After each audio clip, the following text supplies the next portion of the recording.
আল্লাহ রে, আমি আর জীবনে কোনদিন গুনাহ করব না, তোমার দরবারে তওবা করলাম গো আল্লাহ।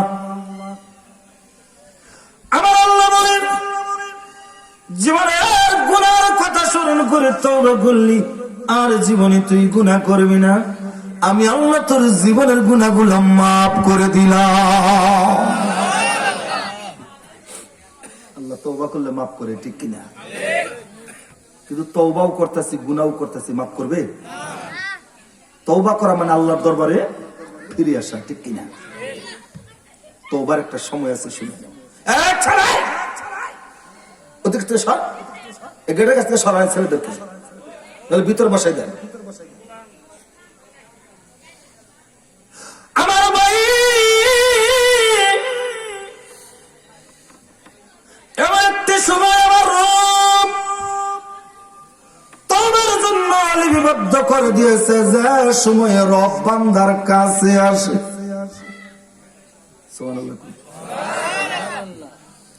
আমার বাহিনী যে সময়ে আমার রব বান্দার কাছে আসে গো, ওই সময় হলো তাহাজ্জুদের সময়। সুবহানাল্লাহ।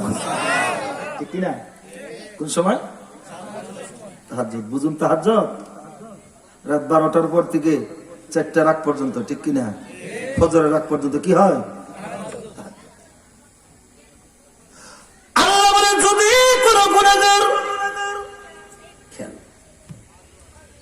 আমার রাইতে ঘুমায় না, যদি কোন গুনাহগার গুনার কথা স্মরণ করে তাহাজ্জুদের নামাজে দাঁড়াইয়া আল্লাহর দরবারে প্রাণ উজাড় করে কান্দে গো, রব গো, আমার গুনার পাল্লা বড় ভারী হয়ে গেছে, ইয়া রাব্বুল আলামিন, আমার গুনার পাল্লা বড় ভারী। আল্লাহ গো, তোমার তাহাজ্জুদের নামাজে দাঁড়াইয়া প্রাণ উজাড় করে তোমার কাছে চাই, আল্লাহ রে, তুমি জীবনের গুনাহগুলো মাফ করিয়া দাও। সুবহানাল্লাহ গো। আল্লাহ কয়, তুই করছো পাপ, আমার কাছে মাপ চাইলি, আমি আল্লাহ করে দিব মাপ। সুবহানাল্লাহ বলে, তুই করেছো পাপ, আমি আল্লাহ করে দিব। সময় মতো চা। খারাপ লাগে? চলবে আলোচনা? একটু হাত তুলে দেখান তো দেখি। নারায়ে তাকবীর।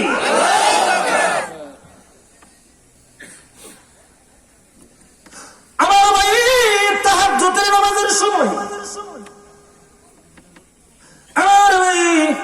তাহাজ্জুদের নামাজের সময় বান্দা ঘুমায় না,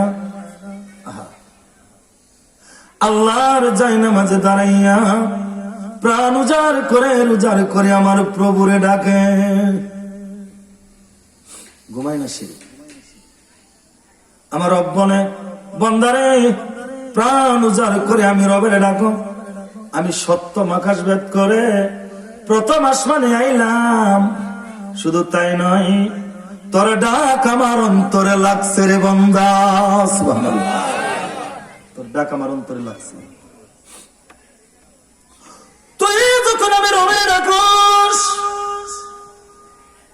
আমি সপ্তম আকাশ ভেদ করে প্রথম আসমানে আইলাম, শুধু তাই নয়, প্রথম আসমান ভেদ করে আমি বান্দার সম্মুখে চলে এলাম।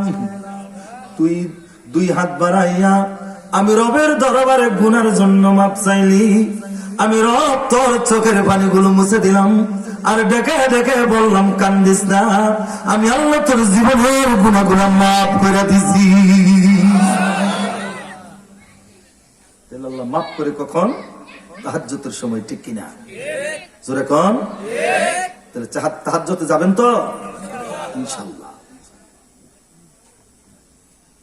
তাহাজ্জুদ তো দূরের কথা, ফজরের নামাজও নাই, ঠিক কিনা ভাই? কথা কয় না কে? জোহরের নামাজে নাই, আসরের নামাজে নাই, মাগরিবের নামাজে নাই, ইশার নামাজে নাই। এটা কয় নম্বরের মুসলমান আমি জানি না। কলেমা ভরে মুসলমান হাঁটছ, কিন্তু কলেমার রং তোমার কলবে লাগাও নাই, ঠিক কিনা? কথা বলেন না। কলেমায় কি বলছে? লা ইলাহা ইল্লাল্লাহু মুহাম্মাদুর রাসূলুল্লাহ সাল্লাল্লাহু আলাইহি ওয়াসাল্লাম। লা ইলাহা, আল্লাহ ছাড়া কোনো মাবুদ নাই। সাক্ষী দিছে কিনা? কথা কয় নাকি? আল্লাহ ছাড়া, কিন্তু আল্লাহর কাম তোমার দ্বারা নাই।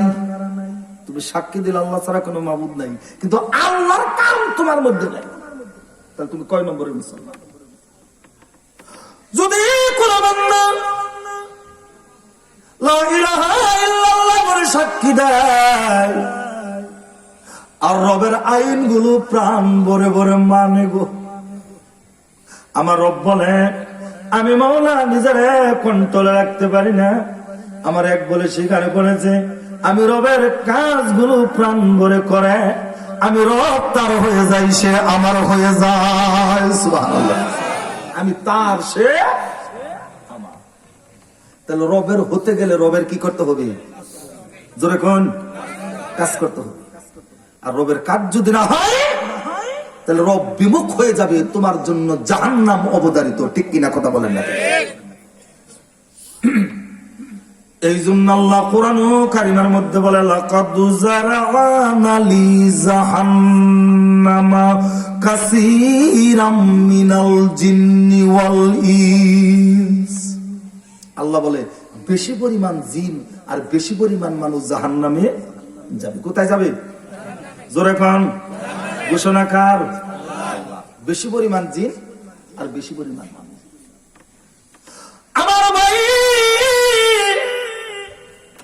আমার আল্লাহ বলে বেশি পরিমাণ জিন বেশি পরিমাণ মানুষ জাহান্নামে যাবে। কাসীরাম মিনাল জিন্নি ওয়াল ইনস। আমার ভাই, জিন এবং মানুষের বিচার হবে। জিন এবং মানুষ জাহান্নামে যাবে তারা আমলের মধ্যে যদি গলত থাকে। ঠিক না বেঠি? আচ্ছা, একটা প্রশ্ন করি ভাই, বলেন তো আপনাদের এলাকায় টুপিওয়ালা বেশি না টুপি ছাড়া বেশি? কথা কয় নাকি? জোরে কন। দাড়িওয়ালা বেশি না দাড়ি ছাড়া বেশি? হ্যাঁ? নামাজি বেশি না বেনামাজি বেশি? বেনামাজি। এই জন্য আল্লাহ বলে কাসীরাম মিনাল জিন্নি